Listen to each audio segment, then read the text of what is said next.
అప్పుడు అతను కదా నిందితుడి కింద చూపెట్టదలుచుకుంది వీళ్ళు. అంతే, అవును. అతనికి ఎవరు ఆదేశాలు ఇచ్చారన్నది సెకండ్ అవుతుంది.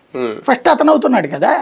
అతను ఆ సైకలాజికల్ డిస్టర్బెన్స్తో ఉన్నాడు ప్రాక్టికల్గా చెప్పాలంటే.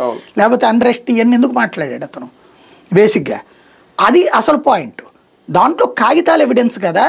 ఇక్కడ అతను విత్డ్రా చేసుకున్నాడు. అతను ఎవరు ఆదేశిస్తారు? టీటీడీ ఆదేశిస్తుంది.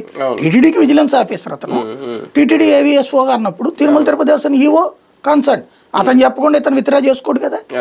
అలాగే ఆ రోజున పాలక మండలి ఎవరు, అలాగే అప్పుడున్న ఎస్పీ ఎవరు, వాళ్ళందరూ డెసిషన్ మేకర్సే.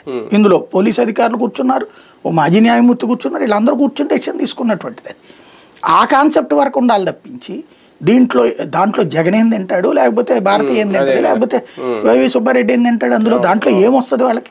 వాళ్ళ పేరుని ఏదన్నా ఆస్తి రిజిస్టర్ చేశారా ఇతంది? ఈ పార్టీకి అసలు రచ్చరచ్చ అయిపోయింది కదా. అసలు రిజిస్ట్రేషన్ పేపర్లు తెస్తే ఇతని ఆస్తిని రిజిస్ట్రేషన్ చేసిన పేపర్లు ఈ పార్టీకి వైసీపీ నాయకులు ఎవరిదన్నా ఉండుంటే ఊరుకునేవాళ్ళు. అసలు ఇల్లు ఏ ఈవోదో లేకపోతే వీళ్ళదో ఉంటే ఊరుకునేవాళ్ళు. అదేదో చూపించండి ఉంటే.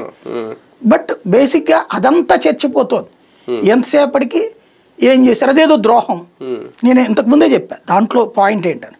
అది కాస్త సతీష్ మర్డర్ని దాన్ని ఒక సెన్సేషనల్ మిస్టరీ, దీంట్లో ఏదో దాచేస్తున్నారు, ఏదో చేసేస్తున్నారు ఇలా చెప్పడం కోసం వీళ్ళు ఒక ఆరోపణ చేశారు, ఇతను ఇంకొక మాటలు మాట్లాడారు. దానికి మీరే చేశారంటే మీరే చేశారు. ఇప్పుడు ఇతను అరెస్ట్ చేశారు. మరి ఇతను అరెస్ట్ చేస్తే అవతల కూడా అరెస్ట్ చేయాలి కదా.